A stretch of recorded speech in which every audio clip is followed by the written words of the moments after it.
Last కు కాంగ్రెస్ ఇచ్చినటువంటి 100 రోజుల పనిని కూడా ఇవాళ 42 రోజులకు తగ్గించి కనీసం కూలి కూడా పడకుండా చేసినావు.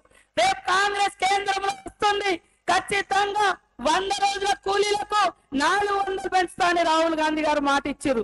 ఇప్పటికే రాష్ట్రంలో ఇచ్చినటువంటి 6 గ్యారంటీలలో మహిళలకు మరి ఇవాళ గ్యాస్ కనెక్షన్ 500కే ఇచ్చి కుటుంబ భారాన్ని తగ్గించినటువంటి ఘనత, 200 యూనిట్ల కరెంటు ఫ్రీగా ఇచ్చినటువంటి ఘనత, ఇవన్నీ కూడా చేస్తుంటే సహించలేక తట్టుకోలేక కులాల పంచాయతీ మతాల పంచాయతీ లాస్ట్ కు మరి కాంగ్రెస్ మీద ఇష్టానుసారంగా మాట్లాడుతున్నటువంటి ఈ మోడీ ఇవాళ చస్తే కూడా పన్నేసేటువంటి దరిద్రులు ఇక్కడ ఎవరు లేరు.